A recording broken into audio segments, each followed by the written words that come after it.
Hello mga lovely people! Welcome to Cucina di Pichi, the home of Pacham recipes. For today's video po, ang i-share ko po sa inyo ay ito pong version ko po ng beef stroganoff. Pero actually, pwede din po kayo gumamit ng chicken or pork. So ito po yung ating mga ingredients. Meron po tayo ditong 800 grams na thinly sliced beef. Ayan po. So kung pwede po, tenderloin, sirloin, mas masarap. Ayan. Tapos, meron tayong medium size na chopped onion, 5 cloves na chopped garlic, tapos at least 2 tablespoons ng fresh chopped parsley and 1 beef broth cube. Tapos meron tayong champignon slice, gagamit tayo ng butter, lalagyan din natin ng all-purpose cream, and then extra virgin olive oil, syempre, and then lalagyan din natin ng white wine, kailangan po.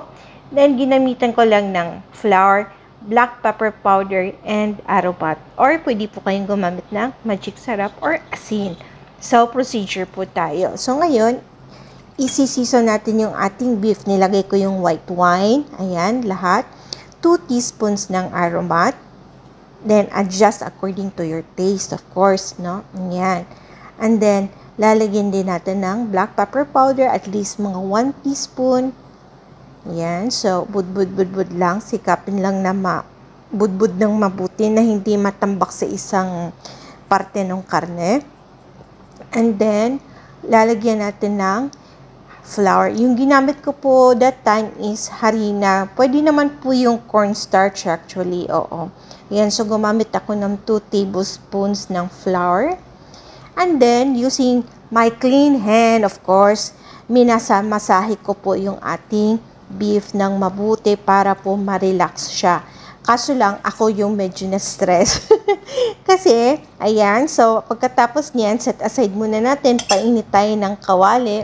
Tapos, nilagyan ko ng butter at ng extra virgin olive oil. So, ngayon, as you can see, yung ating stove po ay electric stove. So, struggle is real po talaga.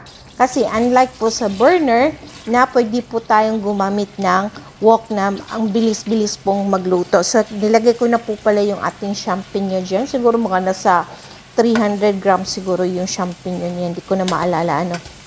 So, ayan po, ano. So, hanggat champignon pa yung ginulat-gulat ko, okay pa siya. Pero nung karne na, pero nairaos ko naman po itong recipe na ito kahit na electric stove po yung gamit. Siguro, dapat ang ginamit ko na pan ay yung yung non-stick. Ayan. So, ayan na. Set aside ko na yung mushroom. Ngayon, naglagay lang ulit ako ng extra virgin olive oil.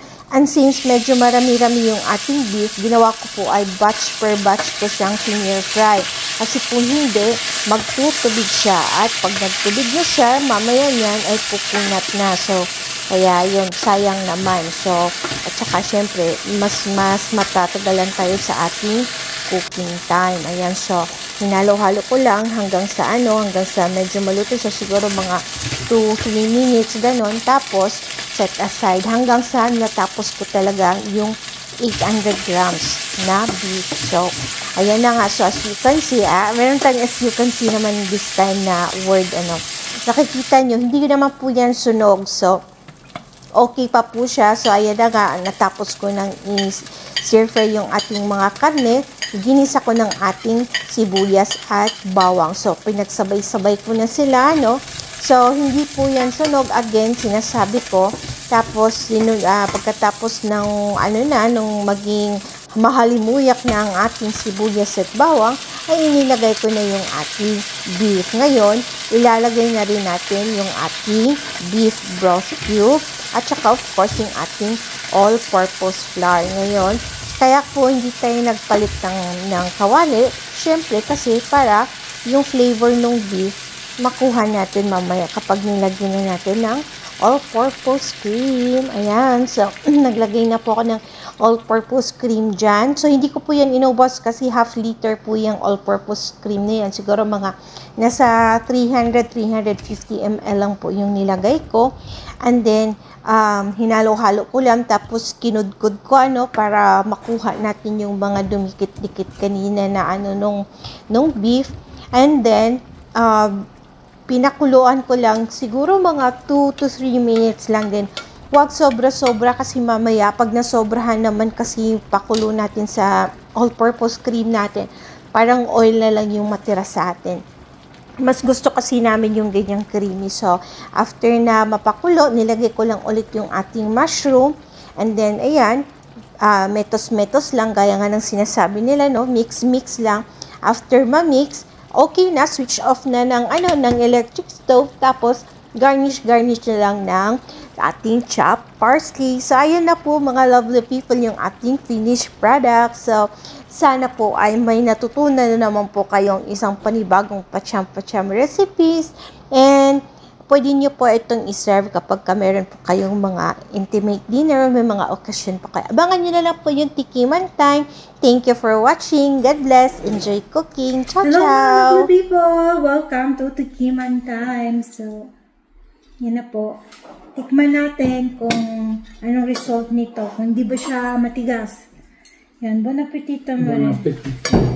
Kasi nga, yung beef na ito, hindi naman siya yung sirloin or tenderloin.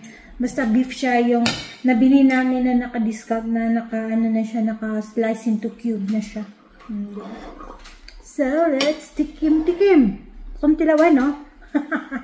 So, yung wine niya, sa gulan, huwag ka ng sparkling water, no? Kaya ron nga dili raisog.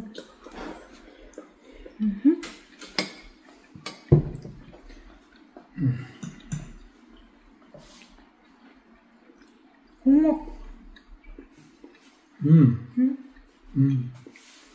Morbido.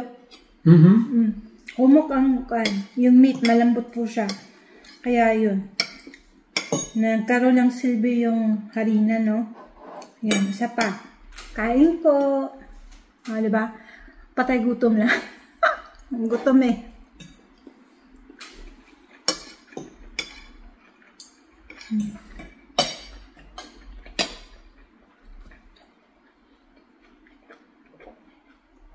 Ayun. Natsamban.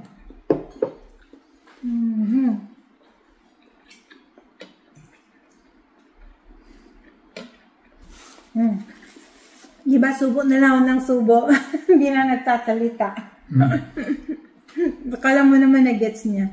So anyway, mga lovely people, sana po ay may natutunan na naman po kayong pacham-pacham recipe mula po sa akin, diba?